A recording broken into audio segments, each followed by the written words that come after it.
Buenos días, un caluroso saludo para la familia de la Jurisdicción de lo Contencioso Administrativo en el marco de su 26º encuentro.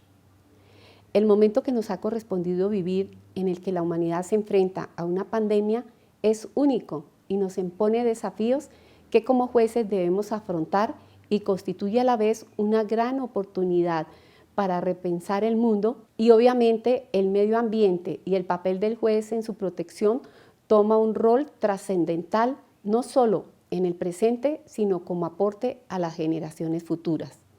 Pareciera una paradoja que en momentos en que se ha paralizado la industria y la economía mundial,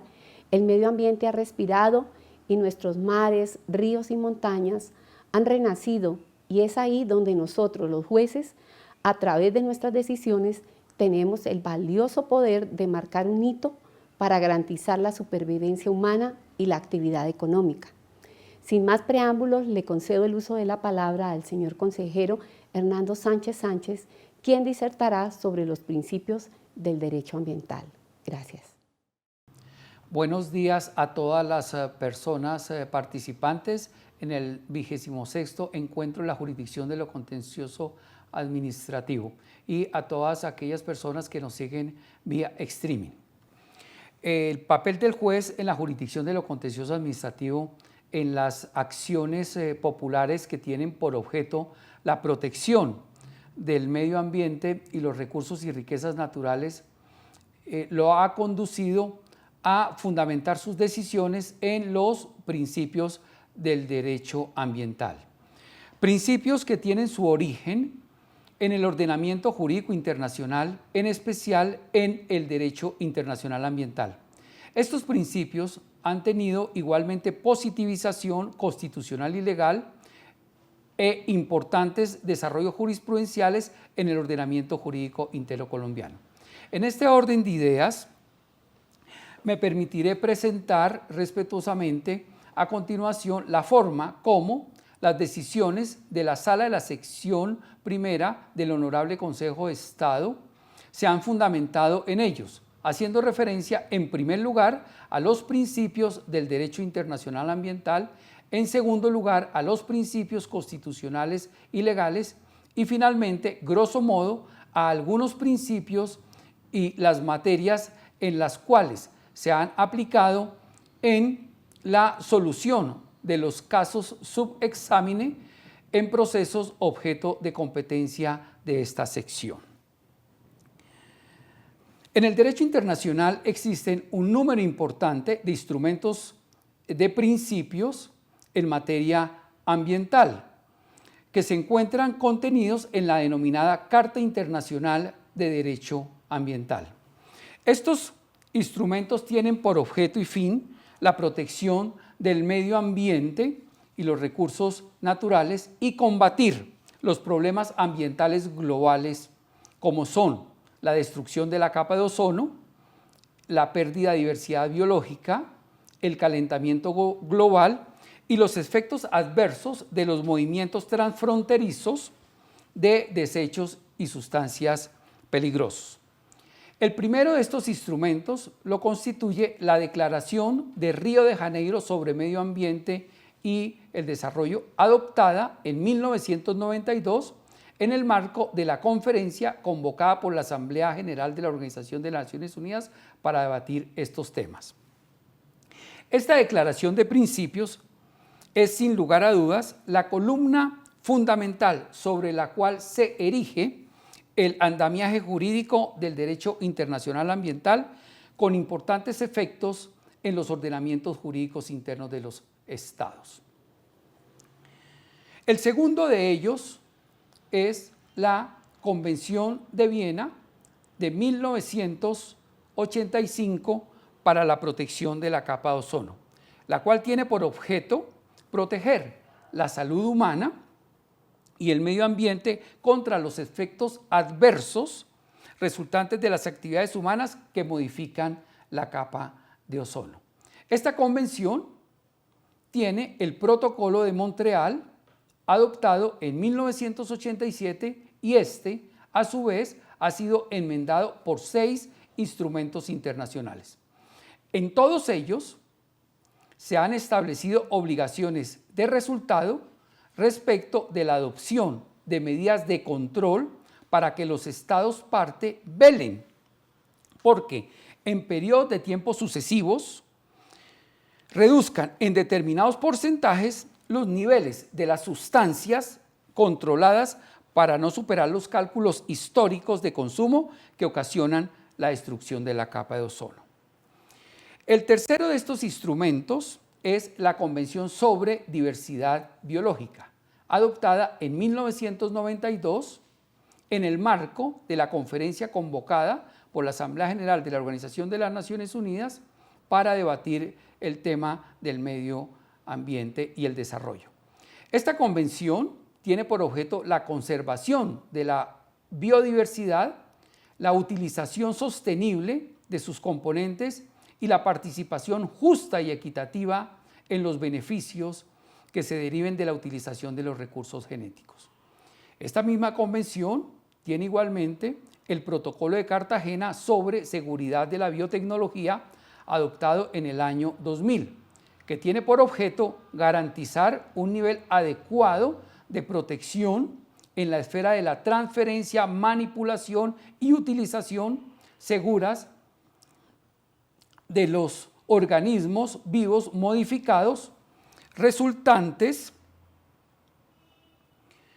de la biotecnología moderna que puedan tener efectos adversos para la conservación y utilización sostenible de la diversidad biológica, los riesgos para la salud humana y centrándose específicamente en los movimientos transfronterizos.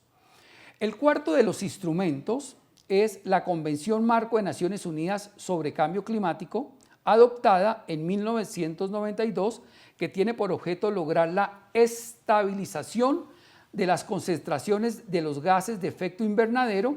en la atmósfera a un nivel que impida interferencias antropógenas peligrosas en el sistema climático global. Esta convención fue objeto del Protocolo de Kioto, adoptado en 1997, en el cual se crearon obligaciones de resultado para que los estados parte aseguraran individual o colectivamente la limitación y la reducción en periodos y porcentajes determinados acordados, las cantidades de emisiones de los gases de efecto invernadero, teniendo en cuenta sus emisiones históricas, con el objeto de seguir combatiendo el calentamiento global. Se adoptó en la ciudad de París en el año 2015 el Acuerdo de París. Este tratado internacional se estableció para mejorar la aplicación de la Convención Marco de Naciones Unidas sobre Cambio Climático, para reforzar la respuesta mundial a la amenaza de dicho cambio y particularmente para mantener el aumento de la temperatura media mundial por debajo de 2 grados centígrados con respecto a los niveles preindustriales. El quinto de estos instrumentos internacionales que conforma esta Carta Internacional de Derecho Ambiental es la Convención de Basilea sobre el control de los movimientos transfronterizos de desechos peligrosos, otra sustancia y su eliminación, adoptada en 1989. Esta convención tiene el Protocolo de Basilea, atendiendo el desarrollo del principio 13 de la Declaración de Río de Janeiro sobre Medio Ambiente y Desarrollo, en virtud del cual los estados deberán elaborar instrumentos jurídicos nacionales e internacionales relativos a la responsabilidad y la indemnización respecto de las víctimas de la contaminación y otros daños ambientales. El objeto de este protocolo es para ser aplicado a los daños resultantes de incidentes ocurridos durante movimientos transfronterizos de desechos peligrosos y sustancias y su eliminación. Todos estos instrumentos internacionales están produciendo efectos jurídicos en Colombia, salvo la enmienda de Kigali al Protocolo de Montreal y el Protocolo de Basilea, que no ha entrado en vigor. Finalmente, la sección primera del Honorable Consejo de Estado ha fundado sus decisiones igualmente en otros instrumentos internacionales, como el protocolo adicional a la Convención Interamericana de Derechos Humanos en materia de derechos económicos, sociales y culturales, conocido comúnmente con el nombre del Protocolo de San Salvador, en donde en su artículo 11 se establece el derecho a un medio ambiente sano. Asimismo, la Declaración del Milenio, adoptada por la Asamblea General de la Organización de las Naciones Unidas mediante la resolución número 255 en el año 2000, en donde el respeto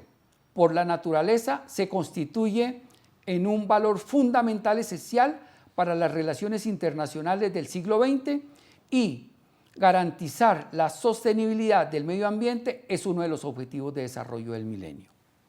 En este mismo sentido, el documento intitulado Transformar nuestro mundo, la Agenda 2030 para el Desarrollo Sostenible, adoptado por la Asamblea General de la Organización de Naciones Unidas mediante la resolución 170 en el año 2015, en el marco de la Cumbre de Desarrollo Sostenible de las Naciones Unidas, en el cual se establece un plan de acción en pro de la humanidad y del planeta, en 17 objetivos y 169 metas, en donde la dimensión ambiental se ve transversalizada en dichos objetivos y metas dentro del fortalecimiento de los medios de implementación y la revitalización de la Alianza Mundial para el Desarrollo Sostenible. La jurisprudencia de esta sección ha considerado que estos dos últimos instrumentos internacionales revisten una importancia jurídica en la medida que representan el interés universal por la protección del medio ambiente. Respecto al marco constitucional y legal de los principios en materia ambiental en Colombia, se puede señalar que la Constitución Política de 1991 contiene más de 30 disposiciones que regulan directamente las relaciones de la sociedad con los recursos naturales y el ambiente, e igualmente un gran número de disposiciones que las regulan indirectamente. En este sentido, entre ellas se puede mencionar el derecho de todas las personas a gozar de un ambiente sano, la participación de la comunidad en las decisiones que puedan afectarlo, el deber del Estado de proteger la diversidad, la integridad del ambiente y conservar las áreas de especial importancia ecológica, el deber del Estado de planificar el manejo y aprovechamiento de los recursos naturales para garantizar su desarrollo sostenible, las obligaciones del Estado de prevenir y controlar los factores del deterioro ambiental, imponer las sanciones legales correspondientes y exigir la reparación de los daños causados a los recursos naturales y al ambiente. Asimismo, el deber del Estado de promover la internacionalización de las relaciones ecológicas y cooperar con otros estados en la protección de ecosistemas en zonas fronterizos. Dentro de estas disposiciones podemos encontrar de igual manera las que regulan las competencias de los órganos de control sobre la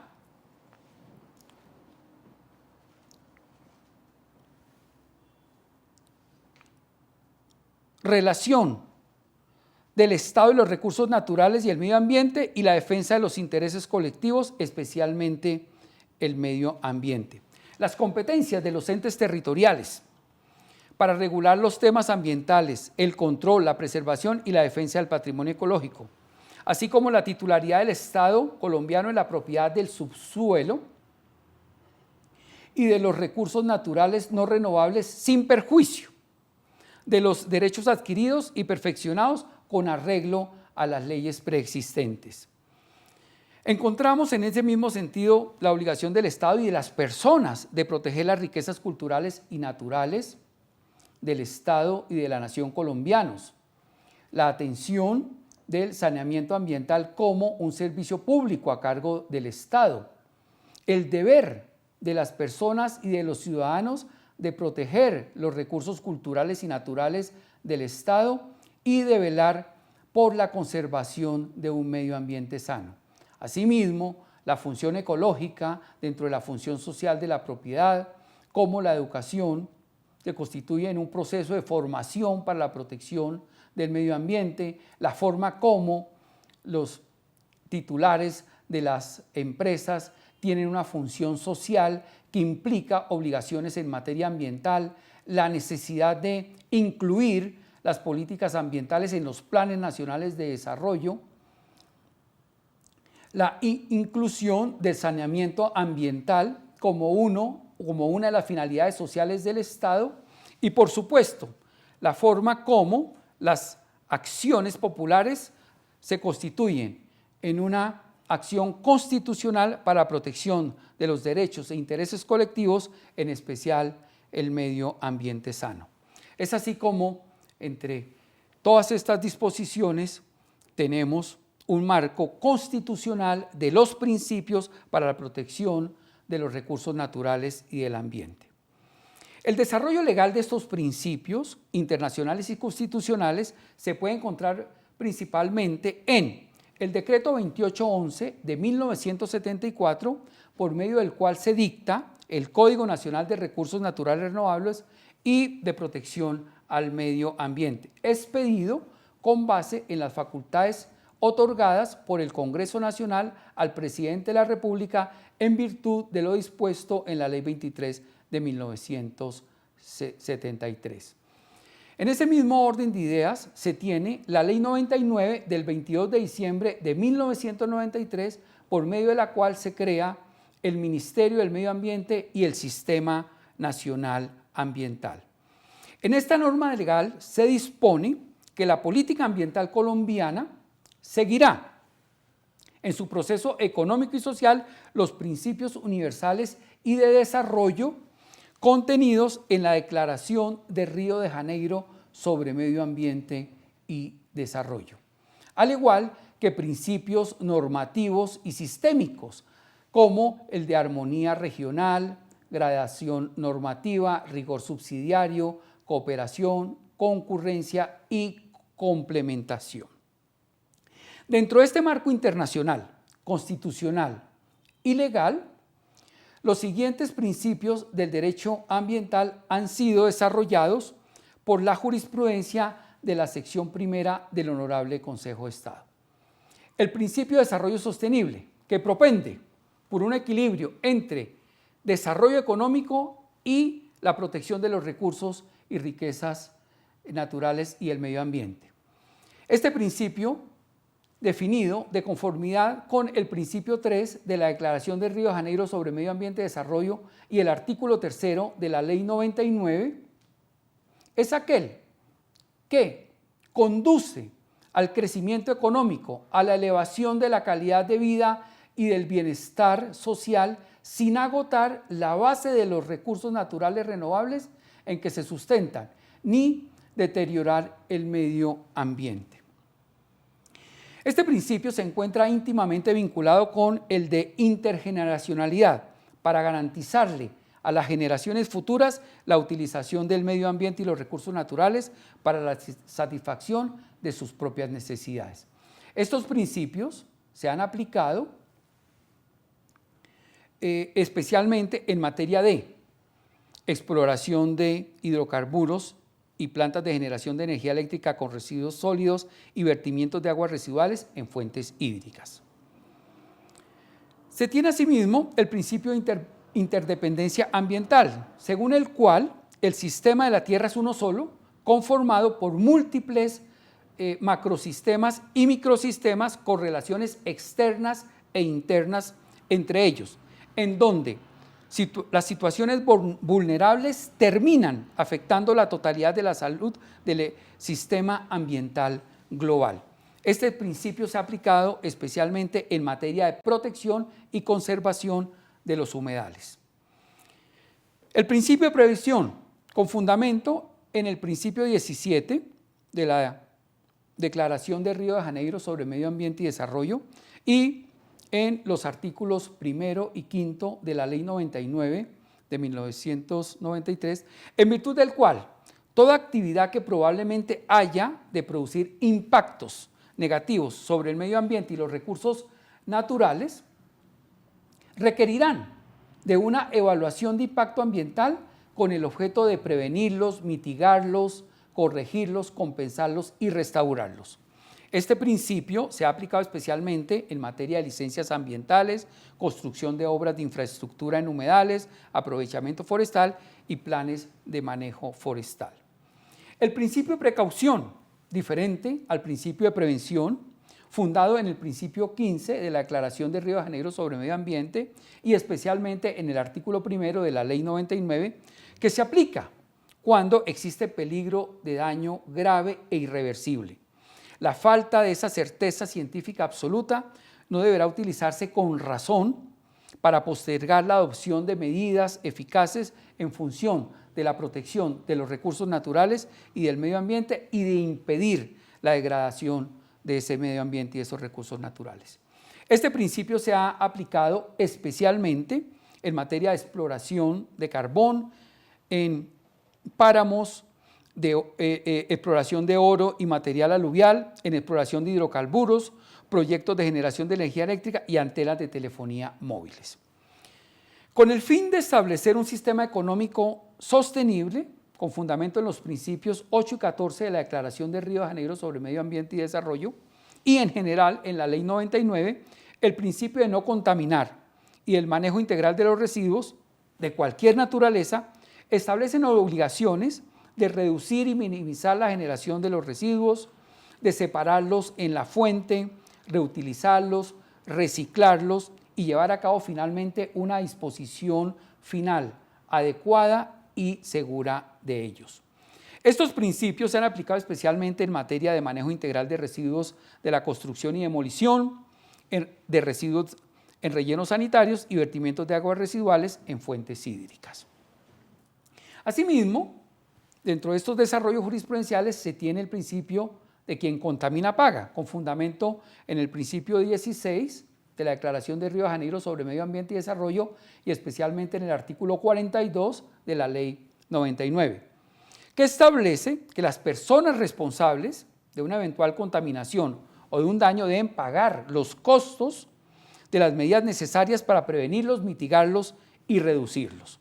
Asimismo, se ha relacionado con los impactos negativos no controlados en los instrumentos ambientales vigentes, en el marco del denominado pasivo ambiental. Estos principios, o este principio se ha aplicado especialmente en materia de vertimientos de aguas residuales en fuentes hídricas y residuos sólidos de construcción y demolición. Los principios de responsabilidad y reparación integral, fundados en los principios 2, 13 y 16 de la Declaración de Río de Janeiro sobre Medio Ambiente y Desarrollo y en las normas constitucionales y legales, según los cuales se han de adoptar medidas para evitar la amenaza o daño al medio ambiente. Sin embargo, en el evento en que estos se produzcan es necesario fijar unos parámetros para determinar la responsabilidad de los sujetos transgresores y la reparación integral de los efectos nocivos. Estos principios se han aplicado especialmente en materia de manejo integral de residuos sólidos, en rellenos sanitarios, vertimientos de aguas residuales en fuentes hídricas y compensación o restauración respecto de pasivos ambientales como consecuencia de la exploración y explotación de hidrocarburos. Asimismo, se han desarrollado otros principios como el de información y participación ambientales, el de transpersonalización de la norma ambiental, el de localización, entre otros. Es importante remarcar que una de las características respecto de la aplicación de estos principios es su confluencia en la protección del medio ambiente y de los recursos y riquezas naturales. Por último, de conformidad con lo dispuesto en el artículo 63 de la Ley 99, se tienen los principios normativos de gradación normativa, armonía regional y rigor subsidiario, y de conformidad con la Ley 99, en especial con el artículo Cuarto, se tienen transversalizados una serie de principios sistémicos a partir de la creación del SINA, como son el de cooperación, el de concurrencia y el de complementariedad. Estos principios normativos y sistémicos son aplicables a todas las instituciones que forman parte del Sistema Nacional Ambiental en el ejercicio de sus competencias constitucionales, legales y reglamentarias para la protección institucional del medio ambiente y los recursos y riquezas naturales. En esta forma, me permito concluir la presentación sobre la forma como las decisiones de la sección primera del Honorable Consejo de Estado se han fundamentado en los principios del derecho ambiental. Muchas gracias. Buenos días a todos los que están participando en este 26º encuentro de la jurisdicción de lo contencioso administrativo. Es para mí realmente un gusto poder compartir con ustedes algunas ideas sobre el tema que estamos tratando en nuestra sección primera del Juez Popular en el Medio Ambiente. Y es realmente un gusto participar con ustedes en estas charlas porque este es un tema que se ha venido desarrollando de una manera no solo vertiginosa, sino también cuidadosa, teniendo en cuenta que en efecto se presentan alrededor del medio ambiente muchos conflictos que la sección primera tiene que entrar a debatir y a solucionar. Y en particular después de haber escuchado a nuestro compañero Roberto Cerrato sobre el tema de los océanos y de los páramos, pues me corresponde a mí tocar el tema que se relaciona con el medio ambiente y la minería, que es un tema de mucha trascendencia en la actualidad y que tuvo mucho auge a partir del año 2018, cuando, si bien ustedes lo recuerdan, las entidades territoriales iniciaron una serie de consultas populares con el propósito de determinar si en sus regiones era procedente hacer minería o no era procedente hacer minería. Si ustedes bien recuerdan, este tema suscitó muchísima controversia porque representa un enorme conflicto entre el sector nacional y el sector territorial. Y por lo tanto, el trámite de esas consultas populares fueron cada vez convirtiéndose en un motivo de tensión y conflicto entre las áreas y las diferentes entidades que tienen a su cargo el manejo de los recursos mineros de nuestro país y aquellas que tienen a su cargo el manejo del medio ambiente, en especial las regiones. Como consecuencia de esa tensión que se suscitó entre el sector minero y el sector del medio ambiente, los jueces tuvimos que intervenir tanto a nivel de la Corte Constitucional como a nivel del Consejo de Estado. Y en esa intervención, producto de esa tensión que se ha producido, era evidente que había que tomar alguna decisión sobre cómo trabajar en el futuro para los efectos de permitir que dos sectores tan sensibles como son el sector del medio ambiente y el minero pudiesen confluir, teniendo en cuenta que el uno tiene que ver con los recursos del subsuelo y que son recursos del Estado, mientras que el otro tiene que ver con el manejo del suelo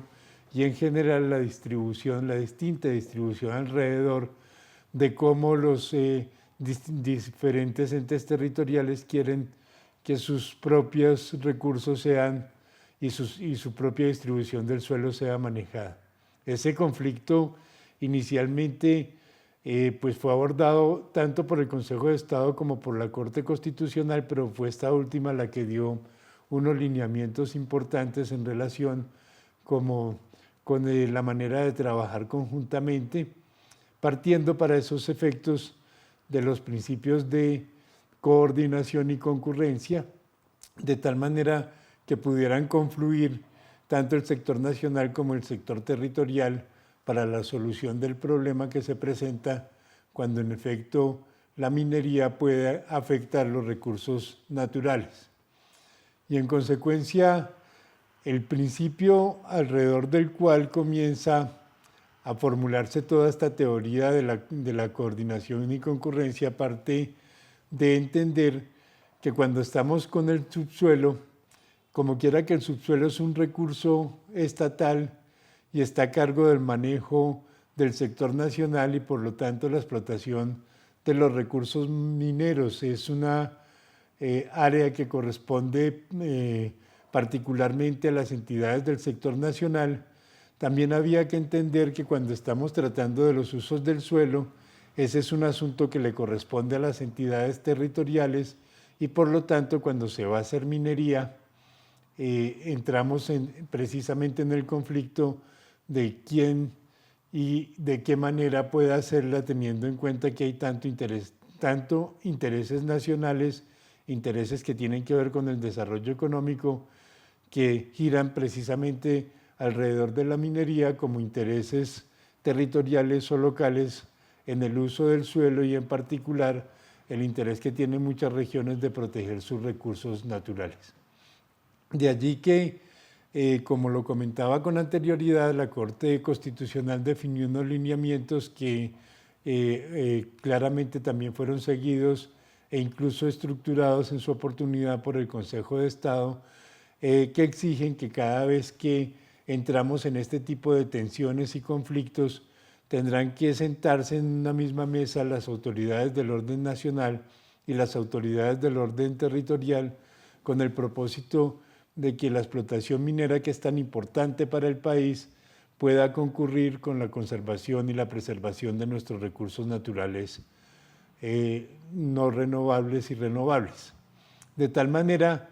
que lo primero que habría que tener en cuenta es que lo que se decretó es que las consultas populares no eran el mecanismo más idóneo para esta concurrencia, teniendo en cuenta que en ellas simplemente prima el querer de las entidades territoriales y por lo tanto, como es necesario que se presente la coordinación y la concurrencia entre unos y otros, la mejor manera de solucionar el problema falta por el momento de una regulación del Congreso de la República es que las entidades territoriales y las nacionales concerten entre ellas y definan la mejor manera de hacer una explotación racional del recurso y esa explotación racional del recurso minero tan importante para el desarrollo económico tenga también como supuesto el respeto por el recurso natural renovable que tenemos. A partir de ahí quiero en consecuencia hacer referencia a dos sentencias que consideramos ilustran bastante bien el fenómeno del que estamos hablando, en donde se resuelve ese conflicto entre el sector nacional y el sector territorial para los efectos de hacer explotación de recursos mineros. Hay que tener en cuenta que además de los principios de coordinación y concurrencia, dos principios adicionales entran en conflicto cuando nosotros tenemos que entrar en el análisis de cómo decidir una acción popular en la cual confluyen estos intereses que son el de subsidiariedad y el de rigor subsidiario. Y ello teniendo en cuenta que en materia ambiental, adicionalmente, hay una intervención que tiene que ver con el sector nacional y el sector territorial, y cuando nosotros hablamos de rigor subsidiario, nos referimos específicamente a aquellas medidas que las entidades territoriales toman y las hacen un poco más restrictivas que las medidas que ha tomado el orden nacional para los efectos de proteger los recursos. En estos casos, ni la subsidiariedad ni el rigor subsidiario van a funcionar sencillamente porque se supone que tanto el sector nacional como el sector territorial van a trabajar en condiciones de igualdad, vuelvo y repito, con el propósito de que con la explotación del recurso minero que resulta tan fundamental para el desarrollo económico del país, se respete igualmente el recurso natural renovable y por lo tanto tengamos en últimas una explotación de recursos mineros bajo un presupuesto que es el de desarrollo sostenible. Entonces, el primer punto que hay que tener en cuenta es que el desarrollo sostenible es un principio fundante, de tal manera que cuando hacemos minería debemos tener en cuenta que para los efectos de hacerla tenemos que respetar el medio ambiente con el propósito de sostener a las generaciones futuras. Ese es exactamente el principio del desarrollo sostenible y por consiguiente hay que conseguir un equilibrio entre la explotación minera y el desarrollo sostenible, es decir, aquel que sin prohibir la explotación de los recursos actuales, sí se fundamenta en el hecho de que es indispensable respetar a los recursos para las generaciones que vienen. Y alrededor de ese desarrollo sostenible, en consecuencia, como nos lo explicó nuestro compañero Hernando Sánchez, manejamos los principios de prevención y de precaución. Y como les decía, vamos a hacer en consecuencia referencia a dos sentencias bien importantes que emitió esta sección en el transcurso del presente año. Una de ellas precisamente se trataba de una acción popular, es una sentencia en donde lo que se pretendía en un municipio era sencillamente adelantar una consulta popular con el propósito de determinar si se podían construir hidroeléctricas en el mismo municipio. Específicamente se trataba del municipio de Onzaga, en Santander, y por lo tanto el alcalde hizo una convocatoria a través primero del Consejo, que aprobó mediante un acuerdo la consulta popular. El alcalde hace la convocatoria, pero en este caso resulta que el municipio de Onzaga no tenía los recursos suficientes para adelantar la consulta popular y en consecuencia le solicitó al Ministerio de Hacienda que hiciera el desembolso respectivo. Al determinar un pronunciamiento del Ministerio de Hacienda sobre el desembolso, el Ministerio se negó a realizarlo en el entendido de que en efecto estas consultas populares no constituían el mecanismo más idóneo para los fines de determinar si era procedente o no era procedente negar la construcción de hidroeléctricas, y en consecuencia ese asunto llegó en una acción popular al Consejo de Estado. El Consejo de Estado, en este caso en particular, apoyó la decisión del Ministerio de Hacienda precisamente sobre la base de determinar que no era posible que mediante una consulta popular se definiera el futuro de las hidroeléctricas en este municipio, sencillamente porque, como la Corte Constitucional ya lo había dicho, para esos efectos tienen que concurrir tanto las entidades territoriales como las entidades nacionales y tomar las decisiones teniendo en cuenta los principios de coordinación y concurrencia a los que me he referido con anterioridad. Es decir, la decisión sobre si era posible o no era posible construir hidroeléctricas, en este caso en particular en el municipio de Onzaga, Santander, devenía más del hecho de que tanto el sector nacional como el sector territorial se sentaran en una misma mesa y concluyeran en consecuencia si eso era procedente o no era procedente, teniendo en cuenta las necesidades energéticas que tiene el país. Ese es un caso en el cual, como se podrá observar, era evidente que la participación del sector nacional resultaba fundamental para los efectos de determinar si se podía o no se podía construir generadoras de electricidad, específicamente hidroeléctricas, y por lo tanto el Consejo de Estado no le dio prosperidad a la solicitud que habían hecho a partir del municipio de Onzaga para los efectos de que el Ministerio de Hacienda financiara la ya mencionada consulta popular. Esa sería una de esas dos sentencias a las que me quiero referir. La otra es una sentencia muy reciente que tiene que ver particularmente con una actividad minera que se iba a realizar en la cuenca del río Coello, en el departamento del Tolima. Específicamente esa cuenca está conformada por los ríos Conveima, Cocoro y Coello. En este caso en particular, que es un caso bien interesante. Ya se habían otorgado unas licencias para exploración minera y en consecuencia la personería de Ibagué presentó una acción popular con el propósito de que se protegieran los recursos naturales y específicamente el agua. Y es que esta cuenca abastece grandes regiones del departamento del Tolima, incluyendo la capital, que es Ibagué. Y por lo tanto, la preocupación en este caso era específicamente para el demandante, que era el personero, pues que el recurso hídrico se agotara y el análisis en consecuencia tenía que desarrollarse a partir de si en efecto se afectaría este recurso vital para la preservación de la especie humana, y por lo tanto el análisis se centró en determinar qué impacto tendría el desarrollo tanto en exploración como explotación del recurso minero. Entonces,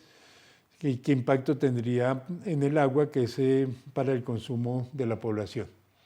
Entonces, en este conflicto, como yo les había indicado al principio,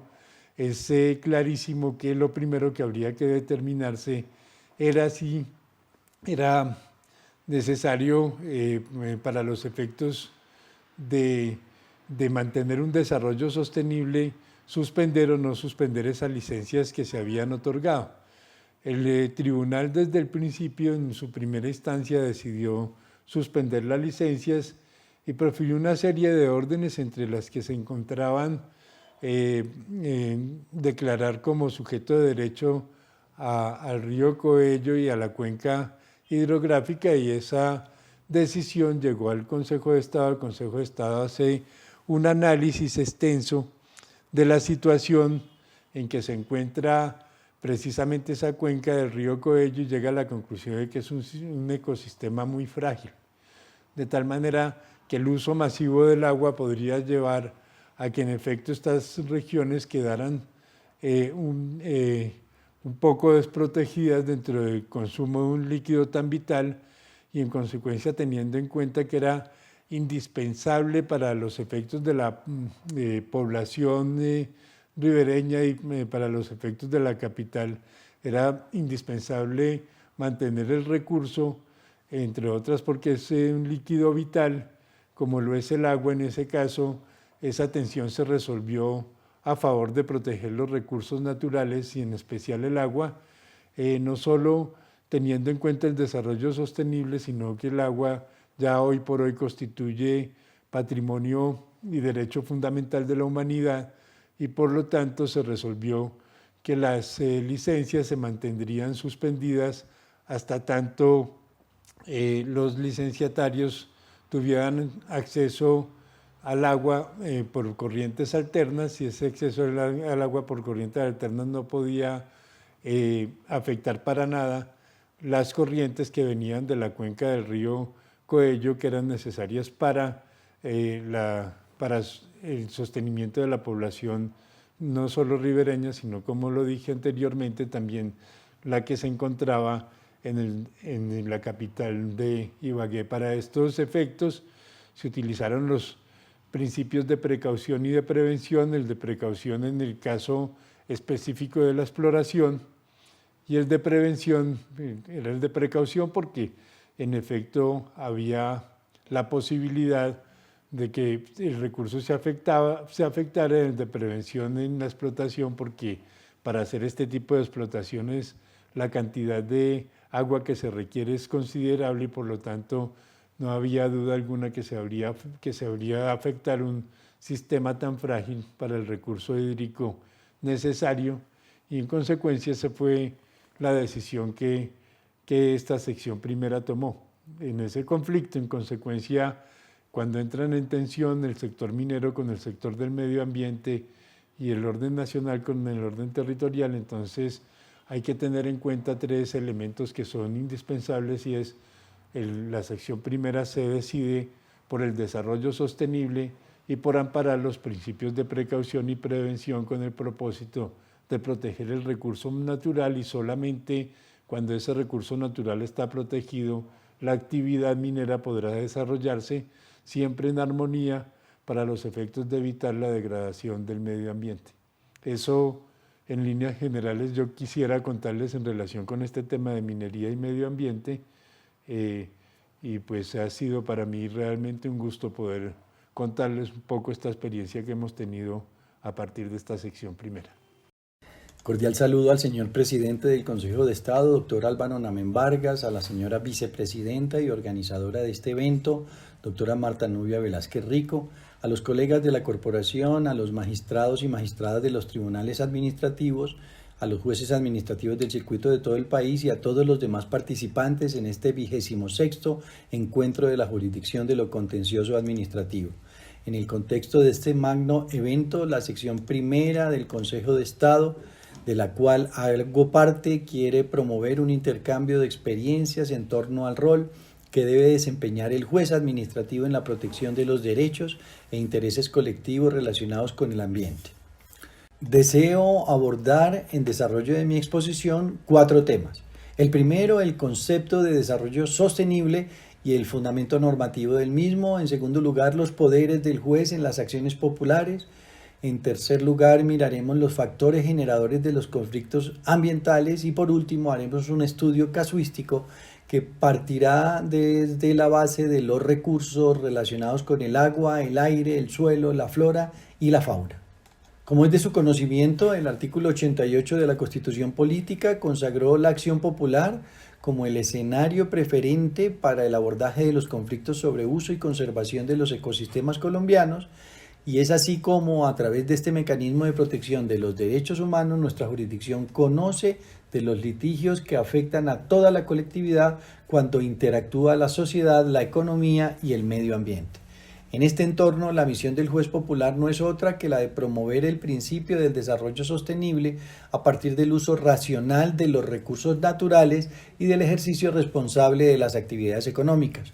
Sin embargo, el ejercicio de ponderar los mencionados intereses, que parece relativamente sencillo desde la perspectiva teórica, es extremadamente complejo en el plano fáctico. Tanto así que el legislador, cuando desarrolló el contenido del artículo 88 superior a través de la ley 472, desagregó el concepto de derechos colectivos relacionados con el ambiente en una serie de prerrogativas que, sin ser taxativas, están íntimamente interconectados. Sería extremadamente impreciso sostener que los derechos ambientales son únicamente aquellos que consagran los literales A y C del artículo 4 de la ley 472. Desde la perspectiva del desarrollo sostenible, no solo los derechos al goce de un ambiente sano, a la existencia del equilibrio ecológico, al manejo y aprovechamiento racional de los recursos naturales, a la conservación de las especies animales y vegetales y a la protección de áreas de conservación,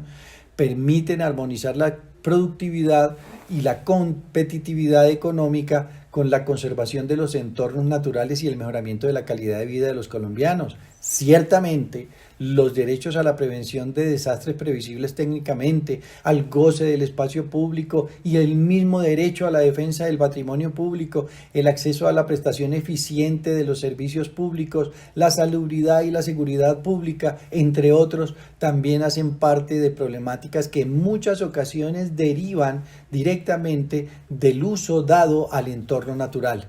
Es hora entonces de entender al derecho al medio ambiente como un derecho transversal y ciertamente holístico. Así, desde el eje de la sostenibilidad, la primera tarea que el juez administrativo debe desempeñar en este tipo de controversias es determinar el contexto global del conflicto ecológico para identificar con certeza cuáles relacionamientos de derechos se presentan y así lograr la comparecencia al escenario judicial de todos aquellos sujetos y personas interesadas en la resolución del conflicto.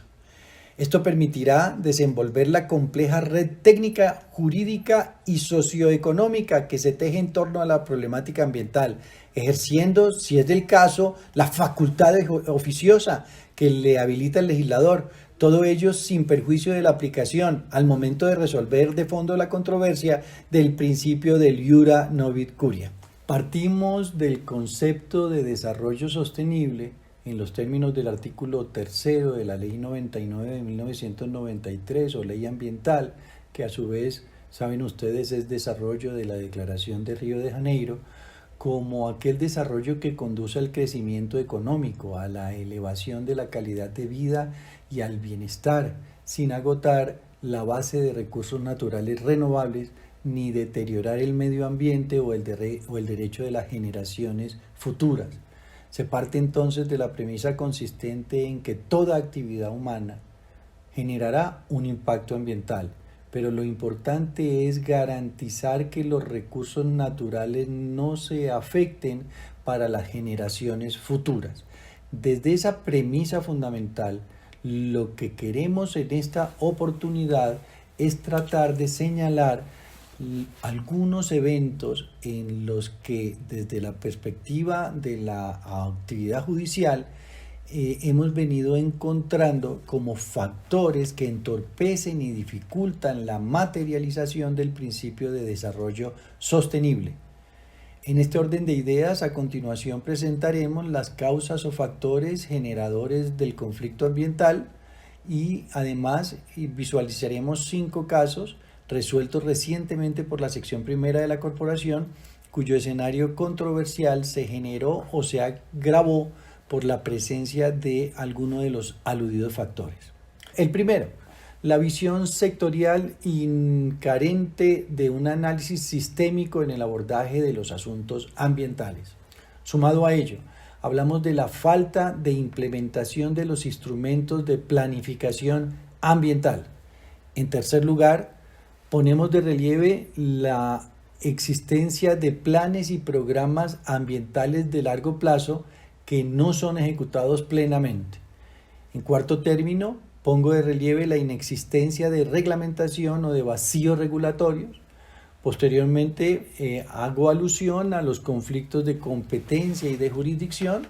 Esto se refleja especialmente en el hecho de que cuando se presentan demandas de acción popular, las entidades públicas no entran a negar la vulneración del derecho, sino que cifran el abordaje del caso desde la perspectiva de entender que no son ellas las responsables de la vulneración. Hay una escasa articulación interinstitucional, tema que pongo de relieve desde la perspectiva del incumplimiento de los principios de coordinación, complementariedad y subsidiariedad propios de la función administrativa. Igualmente hay deficiencias en la recolección y elaboración de estudios ambientales. Hay una subutilización de los estudios elaborados por los institutos de investigación científica. Numerosos institutos hay en el país con grandes conocimientos en esta materia y al momento de la resolución de los temas administrativos no se tienen en cuenta esos productos elaborados. Y hay un débil ejercicio de las funciones de la autoridad ambiental, especialmente en sus componentes de control y de vigilancia. Pasemos entonces, con fundamento en las anteriores premisas, a analizar casuísticas relacionadas con temas en los que se hicieron evidentes estas problemáticas y estos factores generadores de los conflictos ambientales. En primer término, quiero aludir al recurso de agua y poner de presente cómo en una sentencia de 21 de agosto de 2020, la Sala encontró que el Ministerio de Ambiente y Desarrollo Sostenible, la ANLA, la DIMAR, COTECMAR, CARDIQUE, el Distrito Cultural de Cartagena de Indias y el Establecimiento Público Ambiental de Cartagena, EPA Cartagena, resultaban responsables de la transgresión de derechos e intereses colectivos previstos y consagrados en los literales A y C del artículo 4 de la Ley 472 por cuenta del alto nivel de contaminación de una bahía muy propia de todos los colombianos, que es la bahía de Cartagena, la cual progresivamente se había incrementado en niveles de contaminación por cuenta de los vertimientos provenientes de la actividad industrial del sector de Mamonal, de la actividad marítima, portuaria, turística, hotelera, agropecuaria y de las aguas residuales domésticas que generaba el distrito, así como de las aguas provenientes del canal del dique. Para arribar a esta determinación, en primer momento, esta corporación judicial efectuó un estudio pormenorizado del funcionamiento del sistema ambiental SINA en cuanto a la ordenación y gestión de las unidades ambientales costeras, así como sobre la regulación de los límites permisibles en los vertimientos del ecosistema marino. A partir de lo anterior, se identificaron una serie de vacíos normativos que habían promovido la materialización de la controversia, los cuales estaban relacionados con 3 factores institucionales que entorpecían la gestión adecuada de la mencionada problemática ambiental, los cuales son los siguientes. Primero, la desarticulación interinstitucional en la gestión de los asuntos de la bahía. En segundo lugar, los insuficientes instrumentos de planeación previstos para efectos de la ordenación de la bahía y el desaprovechamiento de los sistemas de información para la toma de decisiones. La decisión judicial igualmente contempló el análisis de los resultados del índice de calidad de aguas marítimas y costeras de la bahía, así como las causas de la contaminación, los efectos y las medidas de manejo sugeridas en diversos estudios técnicos obrantes en el expediente y la evaluación de pruebas aportadas por los recurrentes que demostraban omisiones significativas en el ejercicio de sus funciones.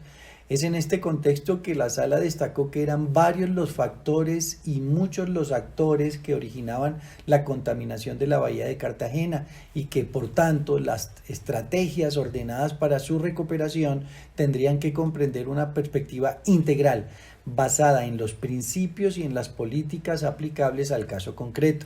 Además, el marco institucional y normativo estudiado dejaba ver los desafíos que implicaba la restauración de ese ecosistema, asociados a la existencia de una clara desarticulación administrativa que dificultaba la filosofía y efectiva operación y funcionamiento del Sistema Nacional Ambiental en su componente de gobernanza y de protección marítima. Por ello, la orden de restablecimiento que se profirió contempló la creación de un instrumento de planeación que integrase las recomendaciones sugeridas en los informes obrantes en el expediente y en la política ambiental para el desarrollo de los espacios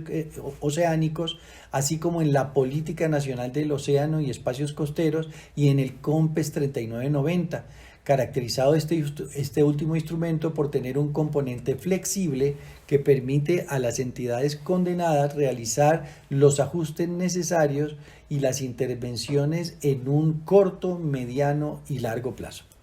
Además, la Sala aprovechó la oportunidad consagrada en el mismo documento COMPES 3990 de 2020 como la instancia de diálogo e interlocución creada mediante la resolución 0887 para unar esfuerzos en el propósito de restablecer el ecosistema de la bahía. Por otra parte, para corregir esta falta de sincronización y de armonización de los procesos de planeación, se ordenó la adopción de un plan de ordenación y manejo integrado de las unidades ambientales costeras en relación con la unidad ambiental costera del río Magdalena y con el complejo Canal del Dique. Valga entonces poner de relieve que todo ello se articulará con el citado plan y con el POT de Cartagena de Indias una vez el primer instrumento sea adoptado. Finalmente, entre otras órdenes, se destacan las medidas dirigidas a garantizar el monitoreo obligatorio de los sistemas de información ambiental, los programas específicos encomendados a las entidades demandadas según las omisiones advertidas en el ejercicio de sus funciones y los exhortos dirigidos a garantizar la participación ciudadana y especialmente de la Universidad de Cartagena con el propósito común de garantizar el restablecimiento del ecosistema de la bahía. En cuanto al recurso aire se refiere, traigo a colación la sentencia de 13 de junio de 2019. En esa oportunidad, la sección resolvió una acción popular en la que se solicitaba el amparo de los derechos colectivos al goce de un ambiente sano y a la salud pública, con ocasión de los olores ofensivos generados por un conjunto de empresas que tenían actividades industriales en el área metropolitana de Bucaramanga y asimismo por la falta de control por parte de las autoridades competentes en la vigilancia de esas actividades. De conformidad con la encuesta sobre los umbrales de tolerancia de los olores ofensivos y con base en los resultados de los estudios de la calidad del aire, la Sala de Decisión verificó que la cantidad de sustancias constitutivas de olores ofensivos emitidas a la atmósfera por parte de un conjunto de compañías ubicadas dentro del área de influencia de los focos de emisión estaban excediendo los niveles permisibles de calidad del aire. De igual forma, se demostró que las normas o estándares de evaluación y emisión de olores ofensivos estaban siendo desconocidas como consecuencia de las actividades industriales desarrolladas por varias empresas, particularmente por aquellas ubicadas en el municipio de Girón y en la zona industrial de Chimita. La sala concluyó que el exceso de los niveles permisibles de calidad de aire o de inmisión y por consiguiente la dificultad que se estaba generando con ocasión de esta problemática ocasionaba una vulneración de los derechos colectivos invocados y encontró responsables de ello en un escenario, valga la pena resaltarlo, de corresponsabilidad, en primer lugar a las sociedades comerciales accionadas por ejercer actividades relacionadas con el tratamiento térmico de subproductos de animales, ubicadas en el área de influencia de los diferentes focos de emisión de olores. Y en segundo término, consideró que la Corporación Autónoma Regional para la Defensa de la Meseta de Bucaramanga y la Alcaldía Municipal de Bucaramanga también resultaban responsables, en tanto que en las inspecciones, controles, visitas, seguimientos, requerimientos y otras acciones desplegadas no fueron lo suficientemente idóneas para efectos de salvaguardar el debido ejercicio de los derechos colectivos vulnerados. Aunque las quejas respectivas fueron elevadas por el demandante en el mes de mayo de 2005, valga la pena resaltarlo, dichas entidades tan solo en el año 2017 y básicamente por cuenta de la Alcaldía de Bucaramanga realizaron la vigilancia de las emisiones. Y valga la pena indicarlo que aún así, al año 2019, no se habían aún adoptado las medidas efectivas en pro de la defensa de los derechos colectivos de la comunidad bumanguesa. La sala entonces precisó que el municipio de Bucaramanga debía ejercer sus obligaciones relacionadas con la protección del recurso natural renovable aire a la luz de los principios de armonía regional y gradación normativa. Al tercer recurso al cual quiero hacer alusión es el recurso suelo. En sentencia de 12 de diciembre de 2019, la sección primera conoció de una controversia ocasionada durante el trámite de aprobación del Plan de Ordenamiento Territorial del municipio de Pasto, 2015-2027. Se llama este plan Pasto Consentido, adoptado mediante acuerdo municipal número 004 del año 2015. Para la época de la discusión del Plan de Ordenamiento Territorial de Pasto, es decir, durante los años 2014 y 2015, la versión actual del mapa de amenaza volcánica del Galeras, ordenada por la Corte Constitucional mediante sentencia T-269 del año 2015, valga la pena ponerlo de relieve, no se encontraba vigente y por tal motivo la misma no había sido considerada como un instrumento válido de ordenación de los suelos. Sin embargo, el tribunal en primera instancia ordenó actualizar el mencionado POT, aspecto que no compartieron los recurrentes, quienes manifestaron que el nuevo documento de amenaza volcánica carecía de bases científicas. Pues bien, el análisis de la normatividad aplicable y de las pruebas sobrantes en el acervo probatorio llevó a la sala a concluir que el nuevo mapa de 2016 era un documento de carácter técnico y científico elaborado con base en estudios geológicos y en simulaciones de fenómenos volcánicos, razón por la que su inaplicación constituía una amenaza de los derechos colectivos relacionados con la realización de construcciones, edificaciones y desarrollos urbanos respetando las normas jurídicas y dando prevalencia al beneficio de la calidad de vida de los habitantes. Igualmente vulneraba el derecho colectivo a la seguridad y a la prevención de desastres previsibles técnicamente. Para la sala entonces no resultaba razonable que los recurrentes solicitaran a la jurisdicción mantener estándares de gestión de riesgo de desastres absolutamente desactualizados, aun cuando es deber de la autoridad realizar la totalidad de los estudios necesarios para ejercer a cabalidad su actividad administrativa. Por ello, la sala de decisión consideró que la Administración Municipal de Pasto, en atención al principio de gradualidad debía someter su plan de ordenamiento territorial actual a un procedimiento de revisión del componente de gestión del riesgo y proponer las acciones de priorización que permitieran finalizar los estudios detallados, definiendo así la programación de las actividades, así como las autoridades responsables y los recursos respectivos para tal efecto. Así se profirió la sentencia. En cuarto lugar, quiero hacer alusión al recurso Flora. Y para ese propósito pongo de relieve un auto interlocutorio proferido el 25 de julio de 2019 por la sección primera, mediante el cual se resolvieron unos recursos de apelación que fueron presentados frente a una providencia emitida por el Tribunal Administrativo de Boyacá, a través de la cual se decretó una medida cautelar consistente o relacionada con el control de la utilización de la especie Paulownia tomentosa del reino animal Plantae, ello para efectos de la reforestación y siembra en territorio colombiano.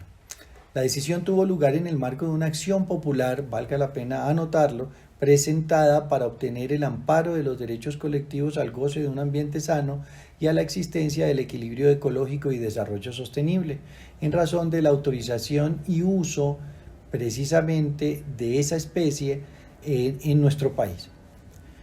Igualmente se ponía de relieve la falta de control y seguimiento de esta especie forestal en procesos de reforestación, de recuperación y restauración ambiental o ecológica, sin tener en consideración que se trataba de una especie invasora y que por ende suponía un altísimo riesgo de reducción, de empobrecimiento y de desplazamiento, así como la alteración y pérdida de la función ecológica de la diversidad nativa y de los ecosistemas del país. La Sala consideró acertado que el Ministerio de Ambiente y Desarrollo Sostenible, en su papel de órgano rector de la gestión del ambiente y de los recursos naturales renovables, actuara de manera armónica y articulada con las corporaciones autónomas regionales a efectos de identificar la existencia de esta especie invasora en el territorio nacional y así propender porque las actividades de control, manejo y erradicación de la misma fueran realmente efectivas.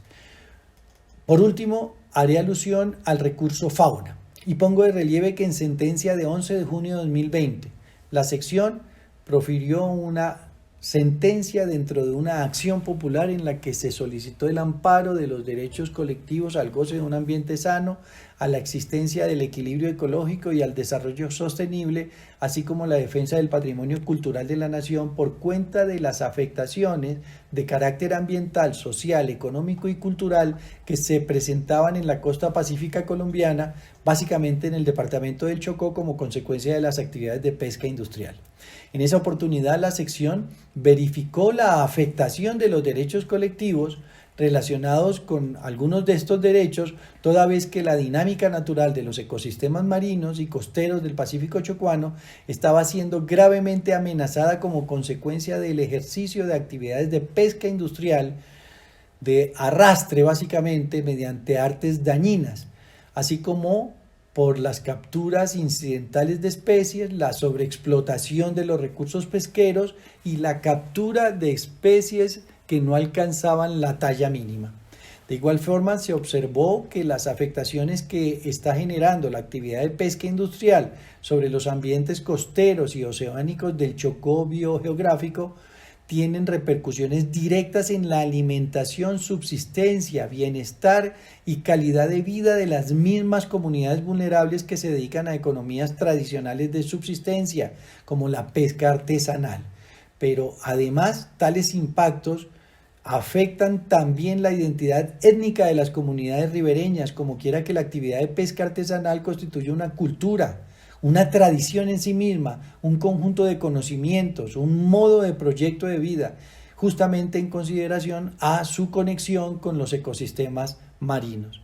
La sala entonces puso de relieve que las disposiciones relativas a la armonización entre la estructura de la administración pública y el ejercicio de la función administrativa justamente están diseñadas con el objetivo de que las autoridades ante las distintas clases de desafíos que están llamadas a sortear abran los espacios de diálogos necesarios a efectos de obrar en conjunto para satisfacer las necesidades de los asociados. Es innegable que la actividad de pesca, la cual consiste en el aprovechamiento de los recursos hidrobiológicos o de sus productos mediante su captura o extracción o recolección, genera impacto sobre el ecosistema marino, el cual es objeto de administración por parte del Ministerio de Ambiente y Desarrollo Sostenible. Sin embargo, el ordenamiento también concibe la actividad pesquera como un instrumento para la alimentación de los pueblos y para el desarrollo económico. Aspectos estos cuya responsabilidad recae especialmente en esa cartera ministerial, ello en el contexto del Sistema Nacional Ambiental que se encuentra bajo su coordinación. Dichas concepciones sobre el mismo recurso natural renovable tampoco se oponen a los deberes que conectan a los dos ministerios, me refiero al Ministerio de Ambiente y Desarrollo y de Agricultura y Desarrollo Rural, en punto a la conservación del recurso natural y mucho menos a las funciones de coordinación que les asisten en aras de esa salvaguardia. En síntesis, estos dos ministerios confluyen en la protección de los recursos hidrobiológicos, bien como un componente del derecho a disfrutar de un ambiente sano, me refiero a los recursos naturales renovables del medio acuático, o bien como un objeto de aprovechamiento económico o alimentario, esto de los recursos pesqueros, por lo que puede afirmarse que las dos carteras cumplen funciones complementarias, que no excluyentes. Así pues, dichas autoridades deben disponer de todas aquellas acciones, recursos, instrumentos, instituciones, organismos y sectores que posibiliten el abordaje adecuado, profundo, multidimensional y colectivo de la problemática mencionada, bajo la luz de los principios de coordinación, de armonía regional, de participación, de concurrencia y de complementariedad. La Sala también encontró que los CEPA, esto es las zonas económicas de pesca, básicamente no se habían definido como instrumentos y ordenó que en un término prudencial se generaran espacios en los cuales era prohibida la posibilidad de actividades de pesca industrial. Es por ello que las actividades de las autoridades competentes en criterio de la sala de decisión deben responder a una concepción dinámica de la estructura de la administración pública y del ejercicio de la función administrativa, actuando de manera proactiva, coordinada, concurrente y complementaria, mancomunada y en constante diálogo y consenso con los distintos actores del Sistema Nacional Ambiental, a efectos de darle efectividad a los valores constitucionales, bien común e interés general. A manera de conclusión, quiero señalar tres aspectos que me parecen a mí pertinentes en este tema del abordaje del juez en su rol de protección de los derechos colectivos relacionados con el medio ambiente. El primero de ellos está asociado a la afirmación consistente en que el derecho al medio ambiente es un derecho que se interrelaciona con los demás, que tiene una articulación permanente y efectiva con los demás derechos y por ende hoy debe ser entendido como un derecho de naturaleza holística.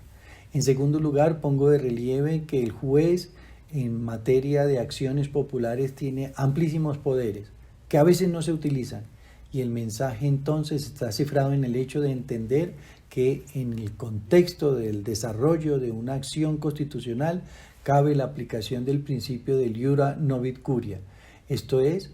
la posibilidad de que solamente con base en los hechos que fueron objeto de debate en la controversia se puede emitir un pronunciamiento siempre y cuando con él se garantice la protección de los derechos afectados.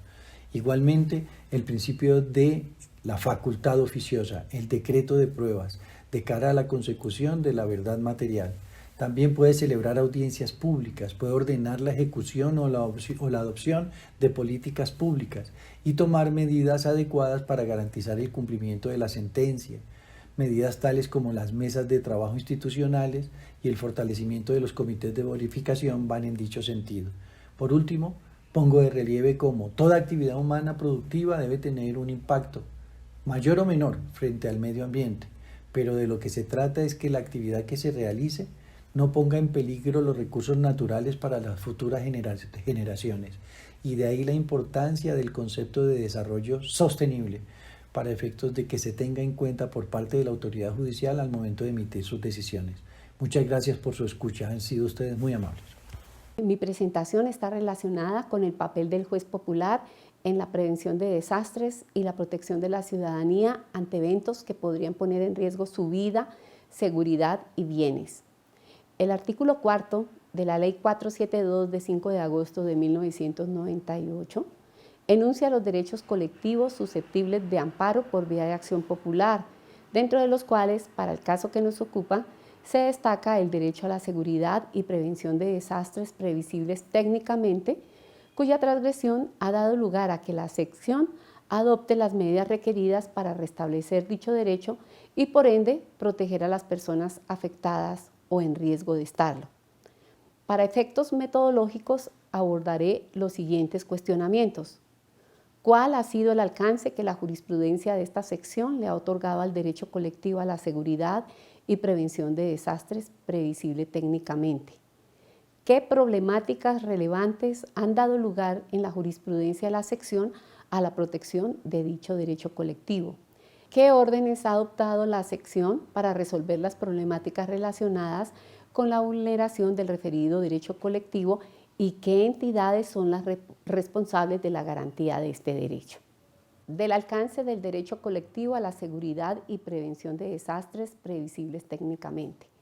El alcance del derecho colectivo a la seguridad y prevención de desastres previsible técnicamente fue desarrollado ampliamente por la sección en sentencia de 26 de marzo de 2015, en la que se explicó que el postulado está orientado a precaver desastres y calamidades de origen natural humano a través de la reacción previa de las autoridades competentes para garantizar los derechos y bienes jurídicos reconocidos por la Constitución, así como la conservación de las condiciones normales de vida de un territorio.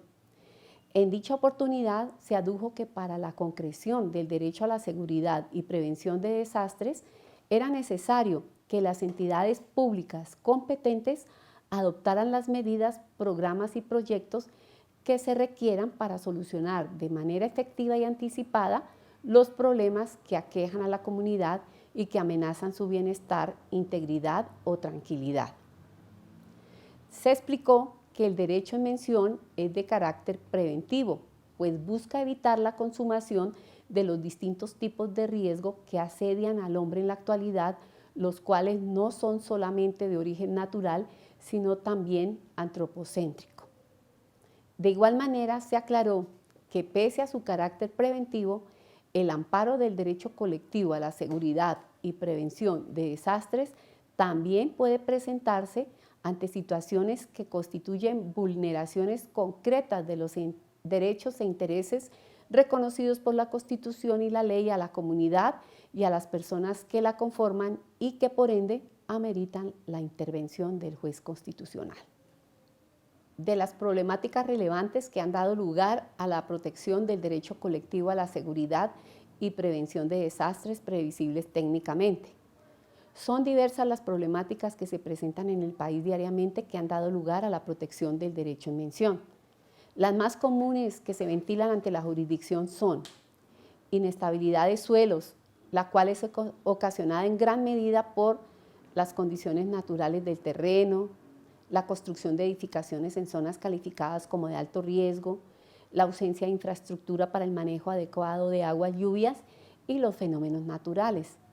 Dichas problemáticas fueron conocidas por la sección, entre otras, en las sentencias de 1 de diciembre de 2017, 31 de mayo, 16 de agosto y 15 de noviembre de 2018 respectivamente. También han dado lugar al amparo de dicho derecho colectivo los desbordamientos de ríos y quebradas,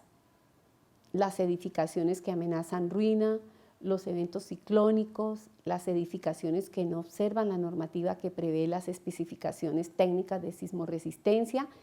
y las condiciones viales inadecuadas. Lo anterior fue estudiado por esta sección, entre otras, en las sentencias de 4 de agosto de 2016, 10 de noviembre de 2017, 5 de junio de 2019, 12 de marzo de 2020, 15 de septiembre de 2016, 22 de octubre de 2015, 5 de mayo de 2016, 1 de diciembre de 2017, 17 de septiembre de 2015, 15 de diciembre de 2017, 12 de septiembre de 2019 y 6 de agosto de 2020 respectivamente. Bueno, de las órdenes que ha adoptado la sección para resolver las problemáticas relacionadas con la vulneración del mencionado derecho colectivo, con ocasión de las problemáticas enunciadas en precedencia, la Sala ha adoptado diversas órdenes para prevenir el riesgo al que se ha visto expuesta la ciudadanía, las cuales varían del caso concreto y del nivel de riesgo que se presenta. A continuación, expondré algunas de esas problemáticas y las soluciones propuestas por la Sala para proteger el derecho colectivo a la seguridad y prevención de desastres. Inestabilidad de suelos. Frente a la inestabilidad de suelos tenemos la sentencia de 31 de mayo de 2018. En ejercicio de la acción popular, un grupo de personas en condiciones económicas desfavorables argumentaron que adquirieron unos predios en el sector del Bajo Campamento, conocido como Curva del Cumis del municipio de Manizales, en donde edificaron sus viviendas de manera artesanal, las cuales serían ocupadas por sus familias, compuestas por sujetos de especial protección, esto es, por niños y personas de la tercera edad.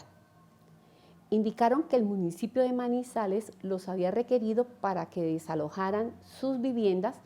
con el fin de demolerlas, teniendo en cuenta que estaban construidas en una zona calificada por el municipio como de alto riesgo, criterio que los actores populares no compartían, pues al momento de adquirirlos lo hicieron con la convicción de que tales predios se encontraban en una zona catalogada por el Plan de Ordenamiento Territorial como apta para el desarrollo. Que el sistema de acueducto y alcantarillado que utilizaban era informal y no tenían un manejo de aguas lluvias, situación que entre otras podía dar lugar a deslizamientos que a su juicio se superarían con obras de mitigación como se había realizado en otras zonas de la ciudad. Por lo tanto, solicitaron la ejecución de las obras necesarias tendientes a garantizar una vivienda digna, entre ellas la pavimentación de las vías y la prestación oportuna de los servicios públicos de acueducto y alcantarillado. El Tribunal de Caldas, al resolver la acción popular en primera instancia, encontró que el asentamiento referido estaba ubicado en una ladera de protección estricta calificada como de alto riesgo por deslizamiento, en la que no se podían efectuar intervenciones ni desarrollos urbanísticos, razones estas que impedían destinar recursos públicos para ejecutar las obras reclamadas por los actores populares. Con fundamento en lo anterior y en atención a las competencias del municipio en materia de prevención de desastres, le ordenó la reubicación del asentamiento humano debido al peligro al que estaban expuestos por el alto riesgo de deslizamiento de la zona, el cual se exacerbaba por el mal manejo de aguas de escorrentía y de contaminación de la cuenca del río Chinchiná por parte de la comunidad residente en el sector. Tal decisión fue objeto de apelación, cuyo recurso se resolvió por la sección a través de la sentencia de 31 de mayo de 2018, en la que luego de estudiar el material probatorio allegado al proceso y la normativa aplicable al caso, advirtió que de conformidad con el artículo 2 del decreto 1087 de 19 de septiembre de 2014, la medida de reubicación de un asentamiento humano exige que previa a su adopción se elaboren los estudios detallados de vulnerabilidad, riesgo y amenaza, pues estos son los que categorizan el riesgo y determinan las medidas de mitigación correspondientes, los cuales no se efectuaron en el caso concreto, razón por la que la sección revocó la orden de reubicación proferida por el tribunal y en su lugar dispuso lo siguiente. Ordenó al municipio de Manizales que en el término de 4 meses elaborara los estudios de detalle de amenaza, vulnerabilidad y riesgo, cuyo resultado sería determinante para la ejecución de la sentencia en el siguiente sentido. Primero, si los estudios arrojaban como resultado que el riesgo era mitigable, el municipio debería, en el término de 4 meses, formular y ejecutar los proyectos de intervención para la realización de las obras estructurales y no estructurales de mitigación correspondientes, legalizar el asentamiento y prestar los servicios públicos domiciliarios, priorizando los servicios de acueducto y alcantarillado. Asimismo, en virtud del principio de corresponsabilidad previsto en el artículo 2 de la Ley 1523 de 2012, se exhortó a los propietarios de las unidades habitacionales a que concurrieran con las autoridades del municipio de Manizales y coadyuvaran las gestiones que se necesitaran para la ejecución de las órdenes referidas. Segundo, pero si el resultado de los estudios concluía que el riesgo no era mitigable, el municipio en el término de 4 meses debía formular y ejecutar el proyecto de reubicación del asentamiento humano. Asimismo, se ordenó al alcalde impartir instrucciones a las autoridades policivas para que suspendieran la medida de desalojo hasta cuando se hubiese concluido de manera satisfactoria y en forma definitiva el proyecto de reubicación de las viviendas en unidades habitacionales apropiadas. Igualmente, se exhortó a los propietarios de las viviendas para que coadyuvaran a las autoridades del municipio de Manizales en los trámites y gestiones necesarios para dar cumplida y cabal ejecución al proyecto de reubicación. Desbordamientos de ríos y quebradas. Respecto de desbordamientos de ríos y quebradas, tenemos la sentencia de 28 de noviembre de 2019 en la que se abordó la problemática del corregimiento de Tacamocho, municipio de Córdoba, departamento de Bolívar, en el cual residen aproximadamente 700 familias, las cuales se han visto gravemente afectadas por la erosión acelerada ocasionada por el río Magdalena y las frecuentes inundaciones en época de lluvias, lo que obligó el desalojo de familias cuyas viviendas se encontraban a la orilla del río. El tribunal amparó el derecho colectivo a la seguridad y prevención de desastres y en consecuencia ordenó, entre otras medidas, la reubicación de la población del corregimiento a un lugar seguro y en el que pudieran continuar con sus actividades económicas y proyectos de vida como comunidad. Asimismo, le ordenó a Cor Magdalena y a Cardique que efectuaran las acciones tendientes a contrarrestar el proceso de erosión mediante la construcción de obras y proyectos en cumplimiento del fallo. Al resolver el recurso de apelación interpuesto contra la anterior decisión, la sección del material probatorio allegado pudo corroborar que, en efecto, el corregimiento de Tacamocho se encontraba en un estado apremiante ante la acelerada erosión del río Magdalena en cualquier época del año y las inundaciones causadas durante las temporadas de lluvia. Asimismo, que pese a los esfuerzos del municipio para afrontar el proceso erosivo, estos eran ineficaces dada la gravedad de la problemática, la cual requería ser atendida por distintas autoridades, atendiendo el costo de las alternativas propuestas para superar la situación de riesgo, cuyo valor era superior al presupuesto asignado al ente territorial. Dentro de las pruebas obraba un estudio realizado por la Universidad Nacional en el que propuso 5 alternativas encaminadas a la reducción del acelerado proceso de erosión, entre las cuales recomendó como la mejor opción para solucionar la vulnerabilidad de su población la de reubicación, pues era la menos costosa y la más efectiva. En virtud de lo anterior y en atención a la naturaleza preventiva de la acción popular, la sala determinó que la reubicación era lo más conveniente, por lo que confirmó el fallo de primera instancia, que también así lo consideró. A la vez, adicionó el fallo apelado en el sentido de exhortar al departamento y al municipio para que, en cumplimiento de la orden de reubicación, incorporaran la gestión del cambio climático en sus planes de desarrollo y de ordenamiento territorial a la luz de las leyes 1523 de 24 de abril de 2012 y 1931 de 7 de julio de 2018, última norma esta que ordena a las autoridades departamentales y municipales tal incorporación. Edificaciones que amenazan ruina. Los hechos que dieron lugar a la sentencia de 12 de marzo de 2020 están relacionados con el polideportivo del barrio La Colmena del municipio de Villeta, Cundinamarca, cuyas condiciones precarias exponen a las personas que hacen uso del mismo a un alto riesgo de accidentalidad. La subsección A de la sección primera del Tribunal Administrativo de Cundinamarca ordenó al municipio de Villeta iniciar el proceso de contratación para las obras de mantenimiento y rehabilitación del polideportivo e instó a Indeportes y a Coldeportes para que tramitaran y gestionaran las solicitudes del municipio de Villeta, Cundinamarca, para la terminación de las obras de mantenimiento y rehabilitación del polideportivo. Del material probatorio, la sala evidenció que, en efecto, el polideportivo está en un estado actual de riesgo, amenaza y peligro para la población, razón por la que era necesario su mantenimiento con el fin de evitar el creciente deterioro de la placa y de sus estructuras metálicas en aras de aumentar el servicio del escenario para las escuelas de formación y atención de los jóvenes en el desempeño de sus actividades deportivas cotidianas. En consecuencia de lo anterior, la sala confirmó el amparo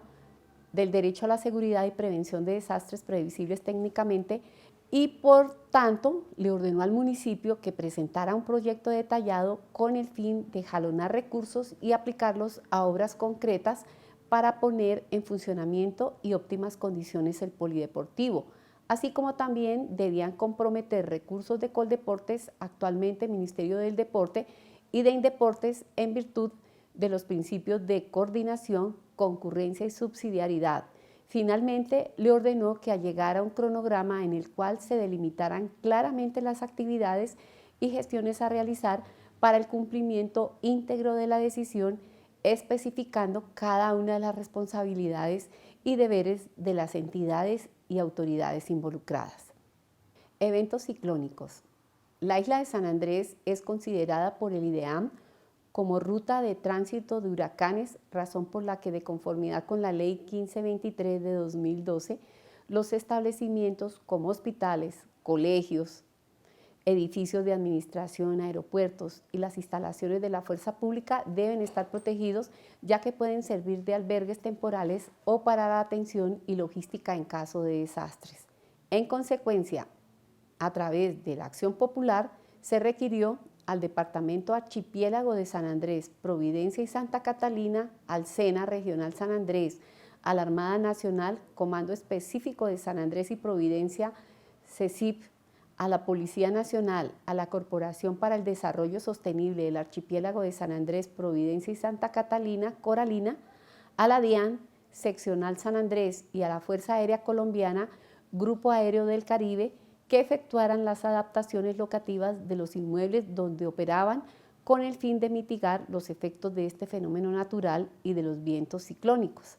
En sentencia de 15 de septiembre de 2016, en segunda instancia, la sección efectuó un estudio sobre las responsabilidades del Departamento Archipiélago de San Andrés, Providencia y Santa Catalina en materia de gestión del riesgo para la isla de San Andrés, las medidas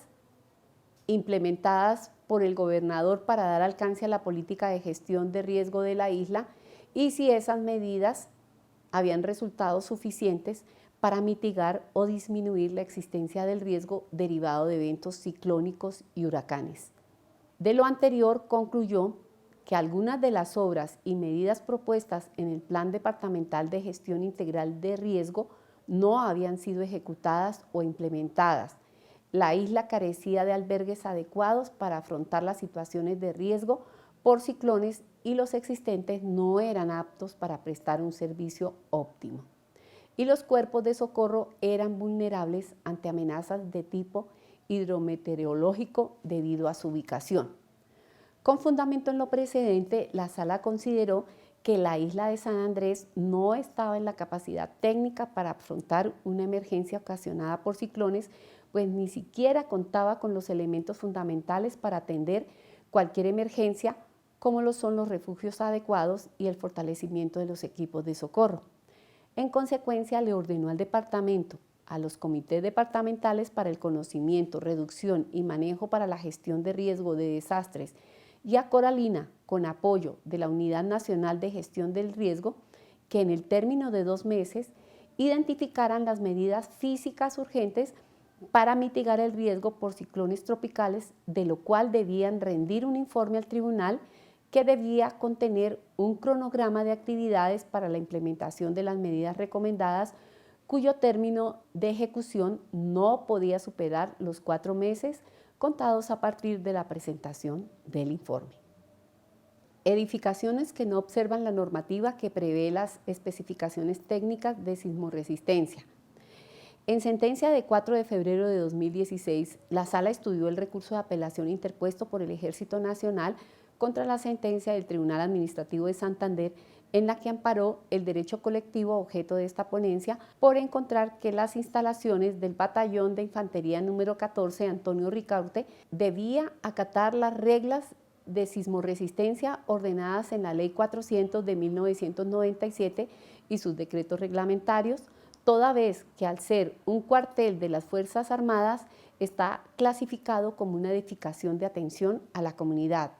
Asimismo, advirtió que el batallón no había reforzado sus instalaciones para cumplir con los estándares exigidos.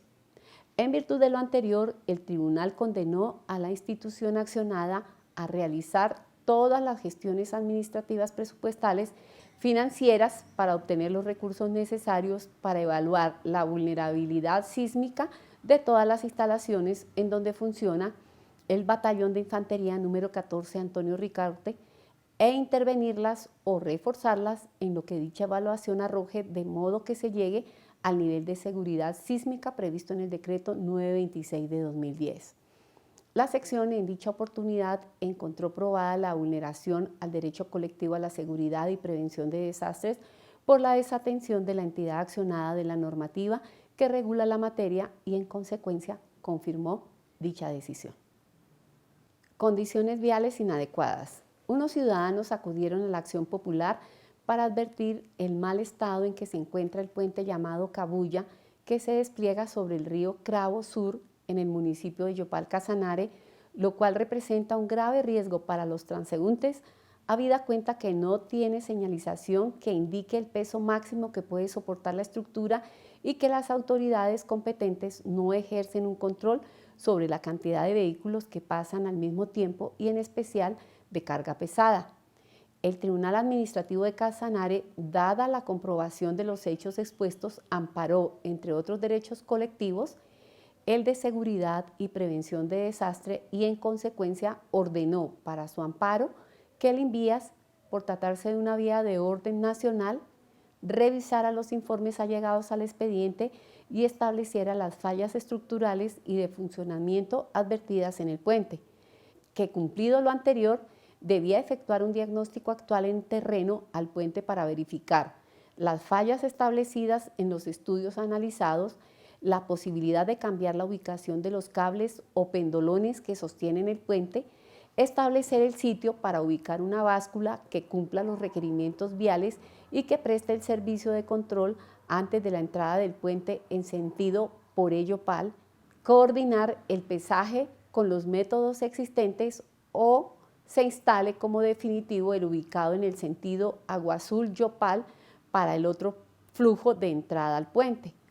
En caso de que se demostrara la imposibilidad técnica de montar la estación de pesaje, se debían establecer los mecanismos idóneos para el control del peso de los vehículos de carga extradimensional y extrapesada. Asimismo, elaborar un diseño y plan de trabajo de las obras que se van a ejecutar y establecer su costo y tiempo de ejecución y contratar la obra requerida y ejecutarla. Las anteriores medidas fueron confirmadas por la sección en sentencia de 6 de agosto de 2020 por encontrar que, en efecto, el puente no está en condiciones óptimas para garantizar el tránsito seguro de sus usuarios, por cuanto debido a su diseño, su estructura siempre sería golpeada por los vehículos altos. Además, que no cuenta con un sistema adecuado de control de peso y la zona en donde está ubicado tiene problemas de estabilidad geológica.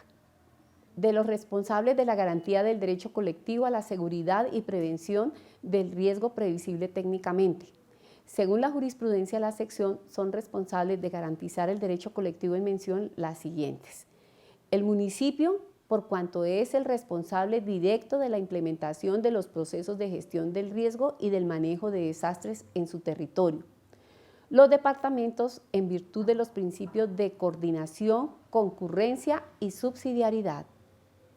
Las corporaciones autónomas regionales, que deben colaborar de forma coordinada y armónica con los municipios, y los habitantes del territorio nacional, quienes deben actuar con precaución, solidaridad y autoprotección, no solo en lo personal, sino también de sus bienes, por lo que deben cumplir las órdenes dispuestas por las autoridades. Para finalizar la intervención de la sección primera en este encuentro de la jurisdicción de lo contencioso administrativo, es de resaltar que en este último lustro la sección ha proferido cerca de 500 fallos en acciones populares y precisamente con el objeto de facilitar el acceso a dichas sentencias se dispuso el siguiente enlace para la consulta de todos ustedes. Mil gracias.